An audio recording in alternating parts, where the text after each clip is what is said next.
Herzlich willkommen zu einem neuen Video. Heute zeige ich euch ein einfaches Curry-Rezept mit Fisch und Gemüse. Dafür als erstes alle Zutaten vorbereiten. 750 Gramm Fischfilets in mundgerechte Würfel schneiden. Ich habe hier Kabeljau und Lachs jeweils ohne Haut verwendet. Ihr könnt aber im Prinzip nehmen, was immer ihr wollt. Die Fischfilets kurz zur Seite stellen. Weiter geht's mit 3 Paprikaschoten.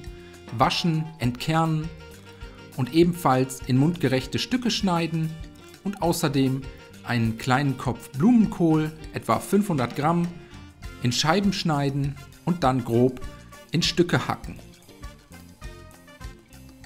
Zum Schluss habe ich hier noch eine Zwiebel, 2 Knoblauchzehen und ein kleines Stück Ingwer, jeweils abziehen oder schälen und dann einfach fein hacken. Wenn das erledigt ist, eine große Pfanne oder einen Wok mit einem guten Schuss Öl erhitzen, Zwiebeln, Ingwer und Knoblauch in die Pfanne geben und für 2 bis 3 Minuten bei mittlerer Hitze und gelegentlichem Wenden glasig darin anschwitzen. Danach kommt ein gehäufter Teelöffel Sambal Oelek dazu, kurz mit anschwitzen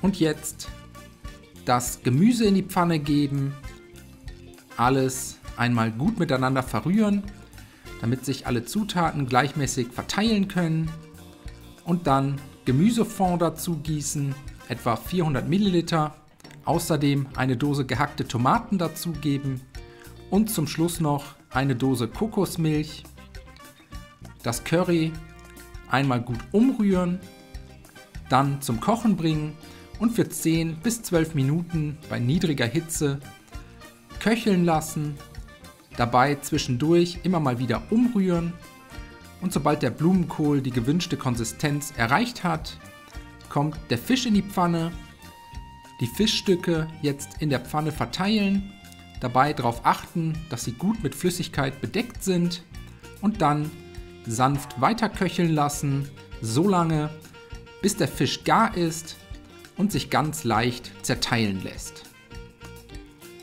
Zum Schluss alles mit einer guten Prise Salz sowie frisch gemahlenem Pfeffer, etwas Fischsoße und Limettensaft abschmecken.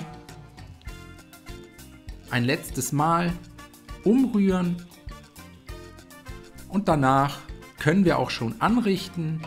Als Beilage gibt es bei mir gekochten Reis, das Curry zusammen mit dem Reis auf tiefen Tellern verteilen, mit etwas gehacktem Koriander garnieren und zusammen mit weiteren Limettenspalten servieren. Danach wünsche ich euch einen guten Appetit, viel Spaß beim Nachkochen, bis zum nächsten Mal.